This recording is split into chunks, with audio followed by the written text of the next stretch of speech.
Hello my dear gents, कैसे हैं? Hope आप सब अच्छे होंगे। मैं भी ठीक हूँ। कौन सा चैप्टर चल रहा है हम लोगों का? Issue of shares. पिछले क्लास में हम लोग पढ़े थे कॉल्स इन एरियर, नहीं? और आज हम लोग पढ़ेंगे calls in advance.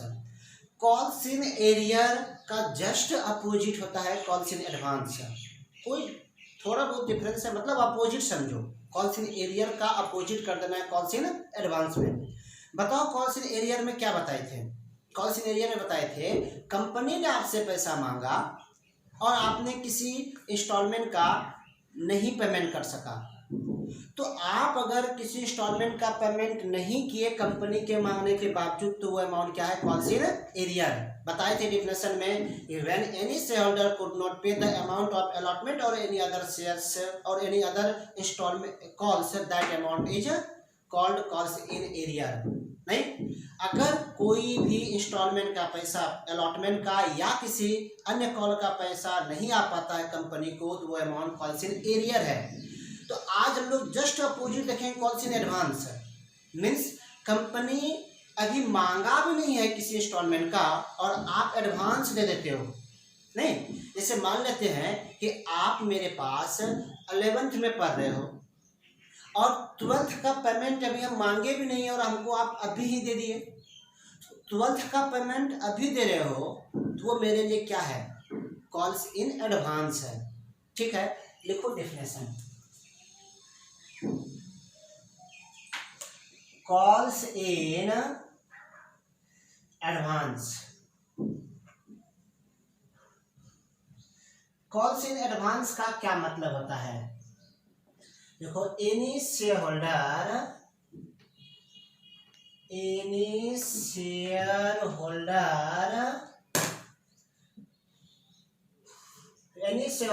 Paid in advance. Any shareholder paid in advance of allotment or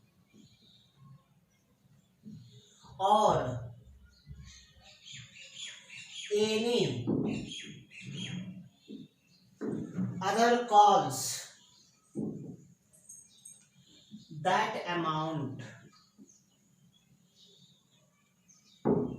that amount is called calls in advance।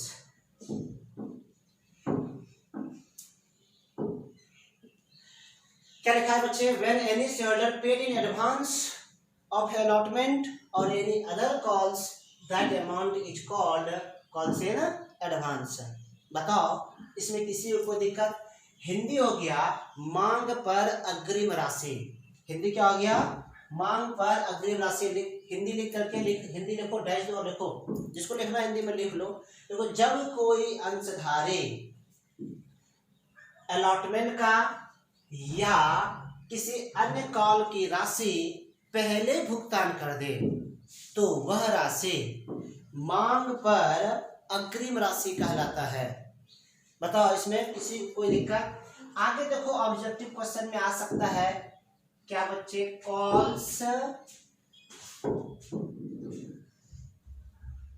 Calls in advance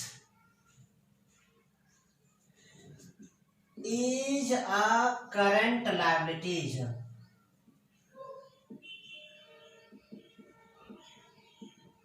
for the company,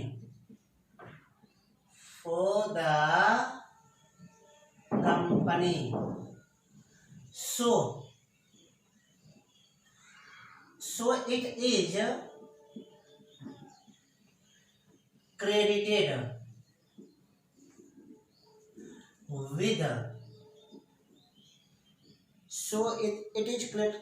with it is credited with related receiving installment। ठीक है बच्चे, question क्या लिखा है? Calls इन, देखो यहाँ पे क्या लिखा है? Calls in advance is a current liability for the company. Company के लिए calls in advance current liabilities होता है। अब बताओ जब लाइबिलिटीज है तो जर्नल एंट्री में क्या होगा, क्रेडिट होगा ना, तो वही तो लिखे हैं, सो इट इज क्रेडिटेड, इसलिए इसको क्रेडिट करेंगे। अब बात है, अब तो प्रॉब्लम ये है कि सर क्रेडिट किसके साथ करेंगे, तो क्रेडिट करेंगे विद रिलेटेड, मतलब संबंधित रिसीविंग इंस्टॉलमेंट। मतलब आपको ये देखना है कि कॉल्स इन एडवांस कौन सा इंस्टॉलमेंट पर आया है, जिस इंस्टॉलमेंट पर एडवांस आया है उसी इंस्टॉलमेंट के साथ क्रेडिट करेंगे। याद रखना ड्यू के साथ नहीं बोल रहे हैं, रिसीव के साथ नहीं, क्योंकि जब पैसा आप मांगोगे तभी तो एडवांस या तो एरियर का पता चलेगा नहीं, तो ही यहाँ पे लिखा है कॉल्स एडवांस कंपनी के लिए करंट लाइबिलिटीज है, इसलिए इसको क्रेडिट तो करेंगे लेकिन किसके साथ, रिलेटेड रिसीविंग इंस्टॉलमेंट के साथ करेंगे। ठीक है, फिर क्या करेंगे, कॉल्स इन एडवांस यहीं पे लिख देते हैं। ठीक है, अगेन पर आप चेंज करके लिख रहे हैं calls in advance debited, again calls in advance is debited with a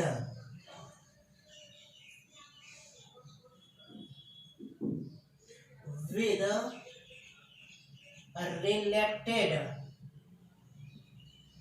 receiving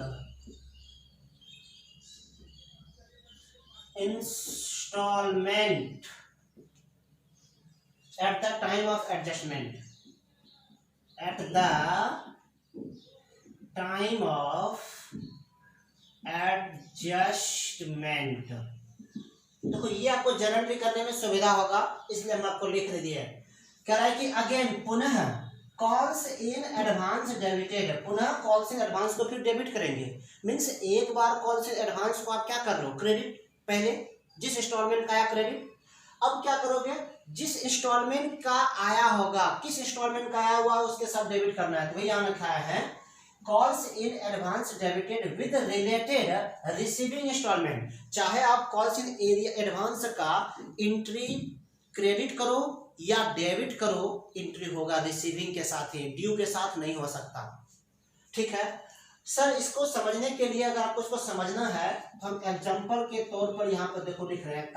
suppose company ने पैसा इंस्टॉलमेंट में मांगता है कि नहीं, तो कंपनी ने पैसा जो इंस्टॉलमेंट मांगा, मान लेते हैं एप्लीकेशन पे मांगा एक, दूसरा कंपनी ने अलॉटमेंट पर मांग लेती है, तीसरा कंपनी ने फर्स्ट कॉल पे कंपनी मांगती है, उसके बाद सेकेंड या तो फाइनल कॉल पे कंपनी पैसा मांग सकती है। ध्यान देना, कंपनी इस तरह से इंस्टॉलमेंट का पैसा मांगे। ठीक है, कंपनी अभी किसका पैसा मांगे थे, एप्लीकेशन का।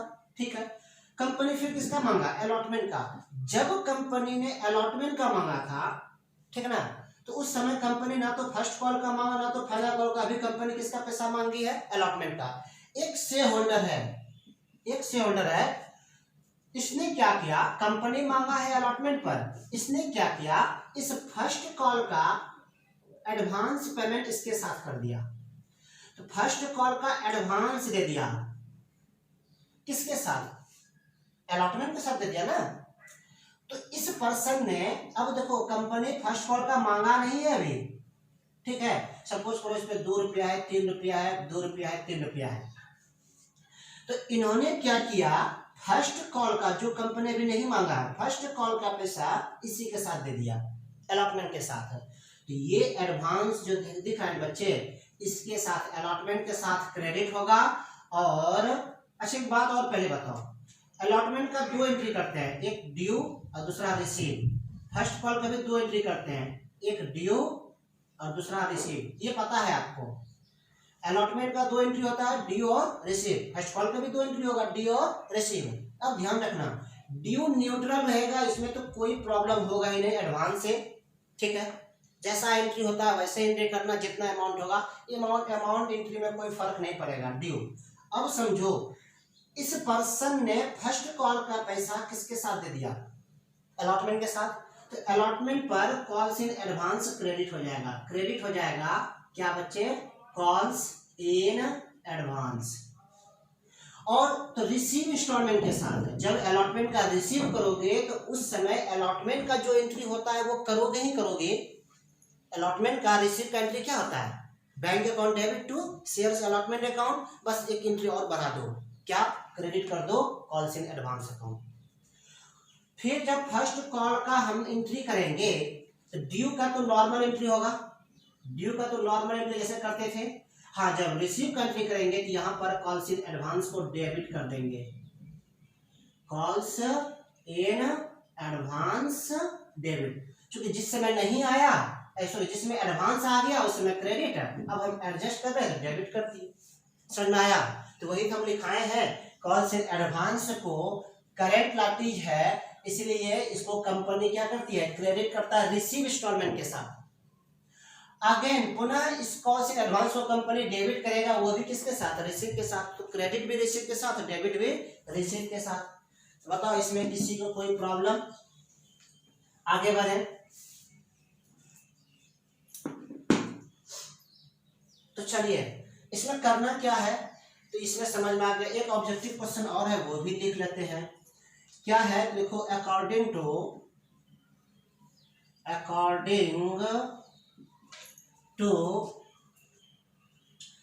Table F, according to table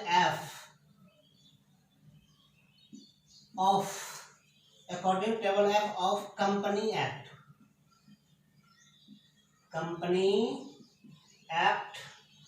2013, interest on calls in advance is given 12% per annum. ठीक है, कंपनी अधिनियम दो, इसका हिंदी हो गया कंपनी अधिनियम 2013 के टेबल एफ के अनुसार मांग के अग्रिम राशि पर ब्याज 12% प्रति वर्ष की दर से दिया जाता है। बताओ यहां तक में किसी को कोई प्रॉब्लम नहीं? मिटा दे से, स्क्रीनशॉट ले लीजिएगा आप लोग।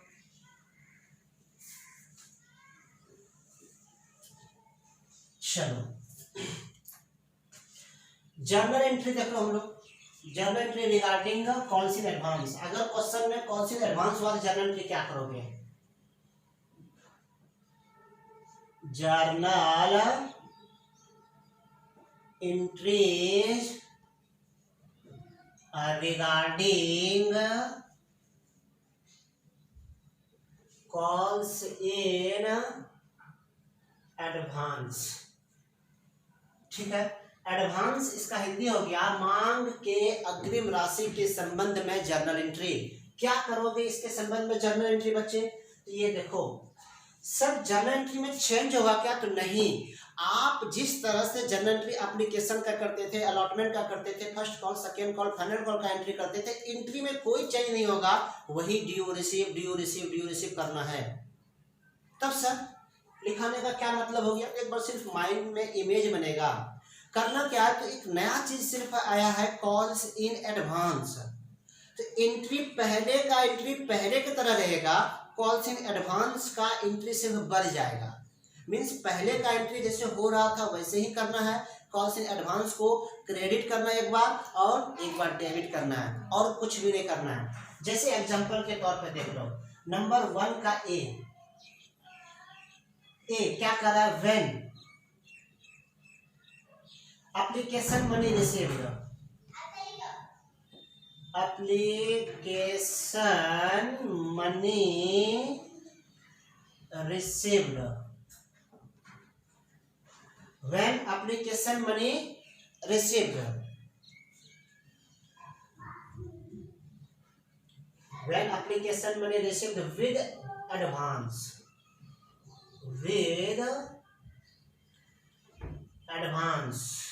अच्छा ये जो एडवांस आया होगा किसका? तो एप्लीकेशन पे एडवांस जो आएगा या तो अलॉटमेंट का आएगा या तो किसी कॉल का, तो अलॉटमेंट और कॉल्स। ठीक है, तो आप देखो आपको पहले ही बता चुके थे कि इंस्टॉलमेंट आप लोगों को पता है, पता है कि नहीं? एक इंस्टॉलमेंट एप्लीकेशन होता है, दूसरा इंस्टॉलमेंट अलॉटमेंट होता है, थर्ड इंस्टॉलमेंट फर्स्ट कॉल होता है, फोर्थ सेकेंड कॉल जनरली नहीं मांगती कंपनी, होगा तो एंट्री करेंगे। तो ये इंस्टॉलमेंट हो गया। हम आपको पहले ही बता चुके थे कि इन सब का दो दो एंट्री करेंगे। एप्लीकेशन का पहले रिसीव उसका ट्रांसफर, बाकी अलॉटमेंट का पहले ड्यू उसके बाद पहले ड्यू उसके बाद रिसीव, बाकी सबका सेम। बताए थे कि नहीं? एंट्री तो आपको इसका आता है ना, तो एंट्री वैसे ही रहेगा। एप्लीकेशन का पहले हम रिसीव का एंट्री किया, देखो व्हेन एप्लीकेशन मनी रिसीव। अब एप्लीकेशन रिसीव आया तो इसमें एडवांस में आया ना, यहाँ लिख दिया विद एडवांस। किसका एडवांस आया है? अगर अलॉटमेंट का आएगा तो अलॉटमेंट लिखना, फर्स्ट कॉल का आया तो फर्स्ट कॉल लिखना, दोनों का आया है तो दोनों लिख देना। क्लियर है? तो अमाउंट कैसे एंट्री क्या होगा? इसका एंट्री हो गया, अगर रिसीव होगा बच्चे तो बैंक डेबिट होगा ना जर्नल एंट्री में, यहाँ लिखोगे बैंक अकाउंट डेबिट। तो बैंक अकाउंट डेबिटेड टू, ये किससे आया है बच्चे? तो शेयर्स एप्लीकेशन से आया है। अब इसमें एडवांस आया है तो एडवांस का एंट्री हम बोले थे करेंगे रिसीव के साथ, और अगर रिसीव के साथ करेंगे तो क्रेडिट करेंगे। तो सबसे पहले एडवांस आया है एप्लीकेशन पे, तो यहाँ पर लिखेंगे calls in advance account. Narration जो आप लोग जर्नल एंट्री जब भी करोगे तो कॉलम बना के ही करना। कॉलम आपको पता है जर्नल एंट्री में कितने कॉलम होते हैं, कॉलम बना करना। अमाउंट दिखाओगे, अमाउंट जो दिखाओगे यहाँ पर तो एप्लीकेशन का कितना पैसा वो दिखा दोगे। आपने यहाँ पर क्या दिखाना है? एप्लीकेशन का कितना पैसा हुआ, और यहाँ पर दिखाओगे एडवांस का, और इन दोनों को जोड़ के यहाँ दिखा देना, एप्लीकेशन का प्लस एडवांस का, दोनों को जोड़ के डेबिट में।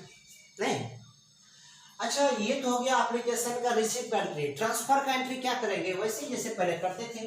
तो बी नंबर में ट्रांसफर का एंट्री क्या करते थे? यहाँ पे लिखते हैं when shares application money transferred. Transfer कहाँ करते हैं बच्चे? शेयर्स कैपिटल में ना।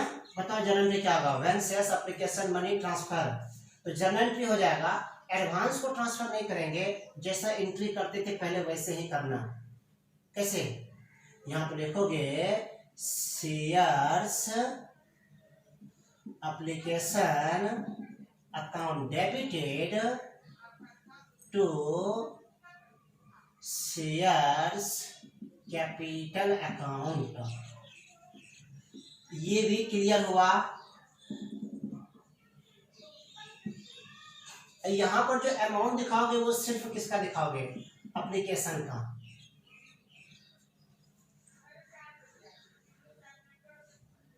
किसका दिखाओगे बच्चे? एप्लीकेशन का। एप्लीकेशन का। एडवांस का हम लोग ट्रांसफर नहीं करेंगे, एडवांस को एडजस्ट करते हैं। जिस इंस्टॉलमेंट का आया होगा ना उस इंस्टॉलमेंट के साथ डेबिट करेंगे। फिर से एक बार, कॉल्स इन एडवांस जिस इंस्टॉलमेंट पे आएगा क्रेडिट करेंगे रिसीव के साथ, जिसका आएगा डेबिट करेंगे रिसीव के साथ। किसका आया होगा? तो सपोज करते हैं अलॉटमेंट का आया होगा, तो पहले आप अलॉटमेंट का एंट्री करेंगे। तो बताइए अलॉटमेंट का दूसरा का ए क्या एंट्री हो जाएगा? तो अलॉटमेंट में यहाँ लिखेंगे व्हेन, ड्यू का एंट्री पहले करेंगे ना अलॉटमेंट का, when shares allotment money due.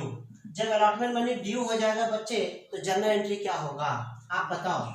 Entry लिखोगे shares allotment account debited to shares capital account. इसमें कोई दिक्कत? इसमें नॉर्मली जितना अलॉटमेंट का अमाउंट बनता है उतना ही अमाउंट दिखाएंगे। नरेशन हो जाएगा ना आपसे, बस व्हेन हटाना बीइंग लिखना, सेम क्वेश्चन। जो अमाउंट होगा वही अमाउंट दिखा देना इसमें।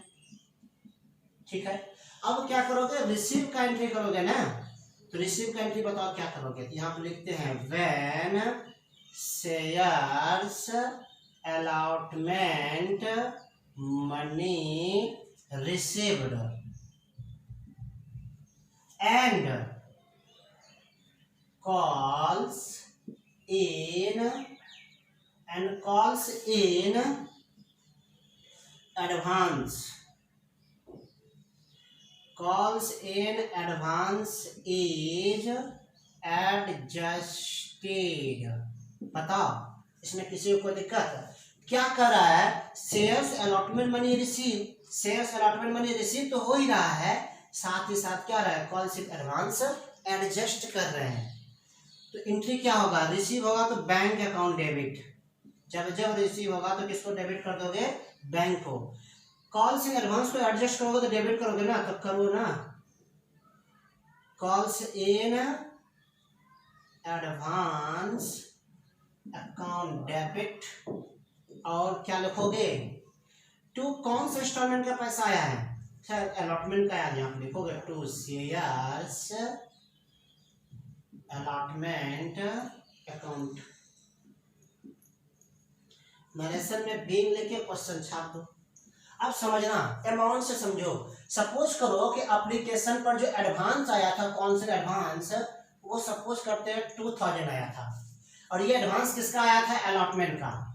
किसका आया था? अलॉटमेंट का। तो अलॉटमेंट का एडवांस 2000 आया है। अब यहाँ ध्यान दो, अलॉटमेंट पर ड्यू सपोज करते हैं 20,000 था, 20,000 डेबिट में 20,000। कहने का मतलब अलॉटमेंट पे आपको 20,000 आना चाहिए था, लेकिन अलॉटमेंट पे 20,000, अब अलॉटमेंट का ड्यू का एंट्री 20,000 से किए, लेकिन रिसीव आपको 20,000 नहीं होगा।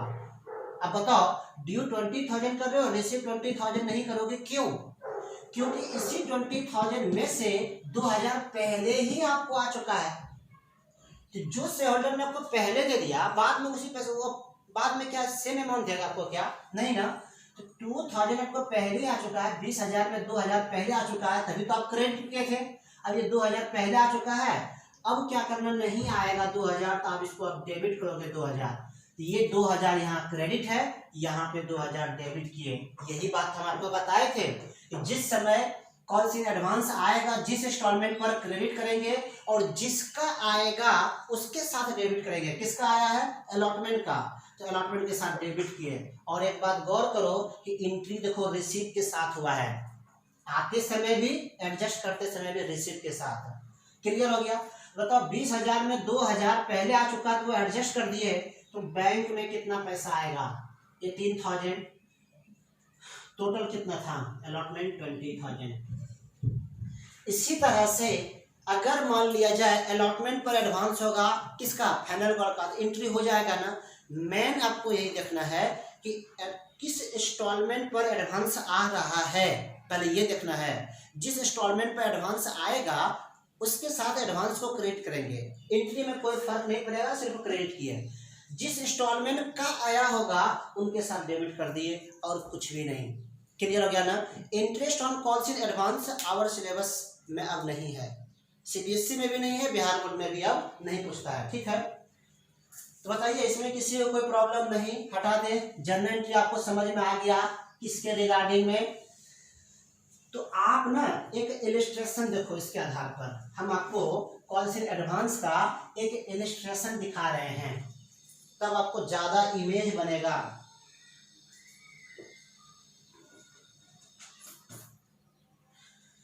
चलिए इलिस्ट्रेशन नंबर हम लोग 8 देखते हैं। ठीक है, 8 नंबर में क्वेश्चन आपको स्क्रीन पर दिख रहा है। क्वेश्चन पर स्वदेशी company limited issued 10,000 shares of ₹10 each. एक स्वदेशी कंपनी है जो 10,000 शेयर्स इशू किया है। शेयर्स का नाम नहीं दिया हुआ है, किसी किसी क्वेश्चन में रहता है ना प्रेफरेंस शेयर, सिक्योरिटी शेयर्स, इसमें ऐसा कुछ नहीं है। तो आप भी जब जनरल एंट्री करोगे तो सिर्फ शेयर ही लिखना, नाम नहीं तो नाम नहीं देना।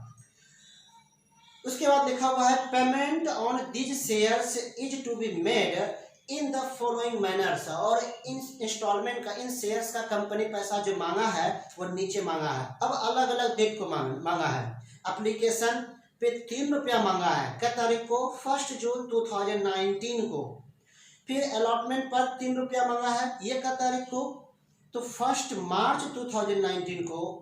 और फर्स्ट कॉल पर 2 रुपया मांगा है 1 मई 2019 को। और नीचे लिखा हुआ है balance in case of necessity, बाकी जो बच गया वो जरूरत पड़ने पर कंपनी मांगेगा। इसका मतलब कंपनी बैलेंस मांगा ही नहीं है, कंपनी फर्स्ट कॉल मांगी, सॉरी कंपनी एप्लीकेशन पे मांगी है, अलॉटमेंट पर मांगी है, फर्स्ट कॉल पे मांगी है, आगे कंपनी नहीं मांगी है। आप देखो शेयर्स का दाम कितना रुपया है बच्चे, 10 रुपया। 10 रुपया में 3 रुपया एप्लीकेशन पर, 3 रुपया अलॉटमेंट पर, 6 रुपया, 2 रुपया फर्स्ट कॉल पर, फाइनल कॉल पर कंपनी नहीं मांगी है। आपसे क्या कह रहा है नीचे देखो, all the shares where subscribe, जितना इशू की थी कंपनी वो सब्सक्राइब हो चुका है।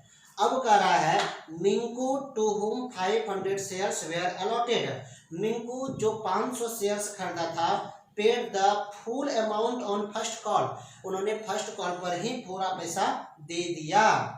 तो चलिए सबसे पहले आप इसके ना इलस्ट्रेशन देखो, इलस्ट्रेशन नंबर 8। सबसे पहले हम आपको क्या सिखाएं करने के लिए, वर्किंग नोट करेंगे। तो बताओ आप सबसे पहले वर्किंग नोट में क्या करते हो, देखोगे सबसे पहले हम इशूड कितना किए हैं, सबसे पहले यही देखना है इशूड किए हैं। तो कितना बच्चे, 10,000 शेयर्स इशू किए हैं, किस रेट से, at the rate of ₹10 each के रेट से इशू किया है। और क्वेश्चन में कह भी रहा है कि ऑल शेयर सब्सक्राइब हो गया है, मतलब जितना शेयर्स इशू किया है नीचे लिखा हुआ था ऑल शेयर सब्सक्राइब हो चुका है। अब इसमें देखो कॉल्स इन एडवांस भी है, क्योंकि अब आप कॉल्स इन एडवांस पढ़ रहे हैं। कॉल्स इन एरियर होगा तो आप पहले ही पूरा क्वेश्चन पहले पढ़ना और क्वेश्चन पढ़ के देख लेना क्या क्वेश्चन में कॉल्स इन एरियर है या कॉल्स इन एडवांस है। एरियर में हम क्वेश्चन देख चुके हैं, ये एडवांस है, हम क्वेश्चन में देखेंगे क्या एडवांस है क्या, तो हम वही देख रहे हैं। पहले देखें इशू कितना की है कंपनी, और उसका देखेंगे कॉल्स इन एडवांस है क्या। तो क्वेश्चन में बोला हाँ है, कॉल्स इन एडवांस है, किस पर है, तो कॉल्स इन एडवांस है ऑन फर्स्ट कॉल पर। कॉल्स इन एडवांस किस पर है बच्चे, फर्स्ट कॉल पर है। ऑफ किसका आया है, फर्स्ट कॉल पे एडवांस है तो किसका आया है, फाइनल कॉल का। आप देखो मिंकू नाम का लड़का था, है मिंकू नाम का लड़का था जो कितना शेयर्स खरीदा था बच्चे, 500 शेयर्स खरीदा था। और मिंकू ने कह रहा है क्वेश्चन में फर्स्ट कॉल के साथ ही फुल पेमेंट कर दिया। बताओ फर्स्ट कॉल पे फुल पेमेंट किया हुआ तो किसका पेमेंट कर दिया होगा, फाइनल कॉल का भी, इसका मतलब एडवांस है। तो बताओ कितना एडवांस अमाउंट हुआ, मिंकू ने 500 शेयर्स खरीदा है, शेयर्स का, अच्छा मिंकू ने शेयर्स 5 खरीदा है। बताओ फाइनल कॉल का क्या रुपया होना चाहिए, फाइनल कॉल का दाम 2 रुपया होगा। सर कैसे जाने, क्वेश्चन में तो दिया हुआ है ही नहीं फाइनल कॉल का।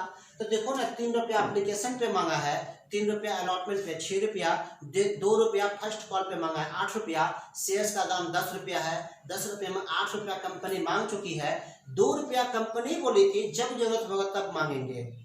2 रुपया फाइनल कॉल पर नहीं मांगा था, फाइनल कॉल का 2 रुपया है।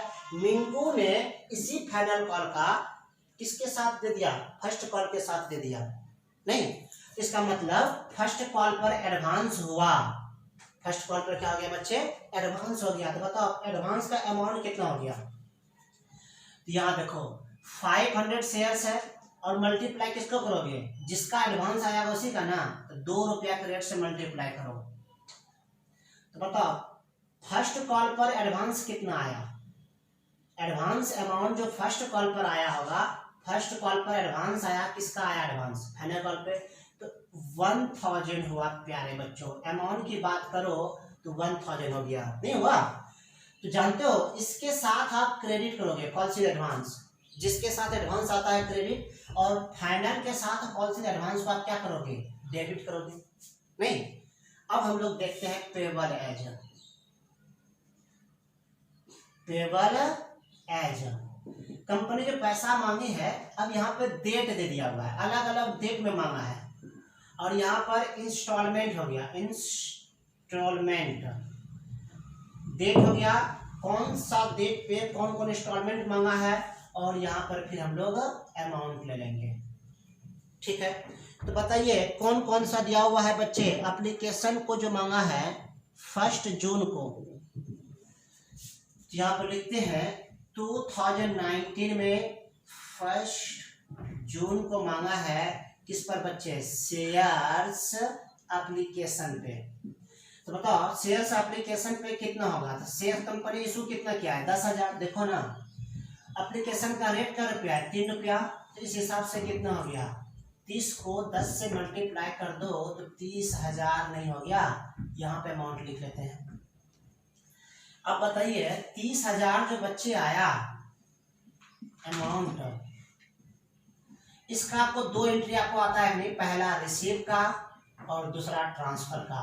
इसका एंट्री सेम करना है किसका, रिसीव का और ट्रांसफर का, हो जाएगा आपसे ये। उसके बाद कंपनी किस पर पैसा मांगी है बताइए, तो कंपनी पैसा मांगी है फर्स्ट, अलग अलग डेट को मांगा है, 1 मार्च को, 1 मार्च को कंपनी फिर किस पर मांगी है, तो शेयर्स अलॉटमेंट पर। बताइए कितना, 10,000 को मल्टीप्लाई करोगे इस पर भी 3 रुपया ही है, 30,000। अच्छा एडवांस किस पर है, फर्स्ट कॉल पे किसका है, फाइनल कॉल पे, तो अलॉटमेंट पर तो एडवांस कुछ नहीं है, तो अलॉटमेंट का नॉर्मल एंट्री होगा क्या, ड्यू का भी 30,000, रिसीव का भी 30,000। बताओ ये दोनों एंट्री हो जाएगा क्या, हो जाएगा आपसे। उसके बाद कंपनी फर्स्ट कॉल पर मांगी है कब तारीख को, 1 मई को, 1 मई 2019 को ही मांगा है ऑन फर्स्ट कॉल पे। बताइए फर्स्ट कॉल पर कितना बच्चे, 10,000 इंटू 2 तो कितना हो गया 20,000। ड्यू का एंट्री आप 20,000 ही करना, फर्स्ट कॉल का ड्यू का एंट्री आप 20,000 करना, लेकिन रिसीव 20,000 से नहीं करना। सर क्यों, क्योंकि इसी तो एडवांस है ना, तो आप एडवांस को क्या करोगे, ऐड कर देना। इस अमाउंट में से जो क्या लिखोगे, calls in advance, calls in advance. बताइए कॉल्स इन एडवांस अमाउंट कितना आया है, हमने निकाल चुका है 1,000, तो 1,000 आपको ज्यादा आया है किसका, फर्स्ट कॉल पर आपको एडवांस आया है, तो रिसीव कितना हुआ होगा बताओ बच्चे, 21,000 हुआ होगा रिसीव में। तो बताओ हम आपको क्या बताएं, जिस समय एडवांस आएगा उस समय क्रेडिट करोगे, नहीं फाइनल कॉल पर इसको डेबिट करते हैं, फर्स्ट कॉल पर क्रेडिट करेंगे कॉल से एडवांस को, फाइनल कॉल पे हम डेबिट करते, लेकिन फाइनल कॉल पर एंट्री कहता तभी तो क्वेश्चन में करा, कंपनी ने फाइनल कॉल पे मांगा ही नहीं है। तो आप जनरल एंट्री इसका हो जाएगा आपसे, इसका भी हो जाएगा, फाइनल कॉल का हम सिर्फ इसका एंट्री कर देते हैं, आप लोग कॉलम में ही एंट्री करोगे, हम एंट्री सिर्फ किसका कर देते हैं बच्चे, लास्ट का। बताइए एंट्री क्या होगा लास्ट का, फर्स्ट कॉल का एंट्री आप क्या करोगे, ड्यू का एंट्री करोगे ना फर्स्ट कॉल का, एक तो ये हो गया, 2 हो गया और तीसरा फर्स्ट कॉल, हम तीसरा का एंट्री कर रहे हैं, तीसरा में ए क्या एंट्री करोगे, लिखोगे shares first call account debited to shares capital account. First call में ड्यू कितना करोगे 20,000 से, तो डेबिट कॉलम में 20,000, क्रेडिट कॉलम में 20,000।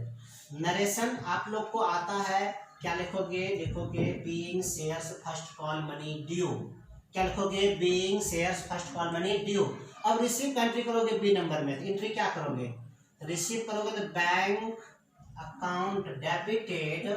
अब बताओ रिसीव हुआ है तो कॉल से एडवांस क्रेडिट होगा ना, पहली बार क्रेडिट उसके बाद डेबिट, तो अभी रिसीव किस इंस्टॉलमेंट से हुआ है, फर्स्ट कॉल से, तो लिखोगे to shares first call account और फिर लिखोगे to calls in advance account. Final call का एंट्री आपको नहीं करनी है क्योंकि कंपनी मांगा ही नहीं है। इसका नरेशन क्या लिखोगे बच्चे, नरेशन लिखोगे being first call money receive with advance. कितना अमाउंट आएगा बताइए आप लोग, तो फर्स्ट कॉल का कितना आएगा बच्चे 20,000 नहीं आएगा, फर्स्ट कॉल का ड्यू 20,000, फर्स्ट कॉल का 20,000, एडवांस कितना आएगा 1,000, दोनों मिलाकर के डेबिट में पैसा कितना आया बैंक में, तो बैंक में 21,000 आ गया। बताइए ये एंट्री समझ में आ गया, ये दोनों एंट्री सिंपल था, एंट्री कर लेना, लास्ट में ये एंट्री करना, लेकिन कॉलम बना के करना। जर्नल एंट्री आपको समझ में आ गया होगा और सवाल भी बन गया। इज इट क्लियर और नोट। अब नेक्स्ट क्लास में हम लोग चर्चा करेंगे क्या बच्चे, तो नेक्स्ट क्लास में हम लोग ध्यान में रखेंगे प्रीमियम पढ़ेंगे और साथ ही साथ अंडर सब्सक्रिप्शन और ओवर सब्सक्रिप्शन का डिफिनेशन भी देख लेंगे क्या होता है। तो आप लोग premium, under subscription, over subscription पढ़ के आना और वीडियो के एंड में अभी हम कुछ क्वेश्चन देंगे, उसको भी homework banana. Thank you for watching.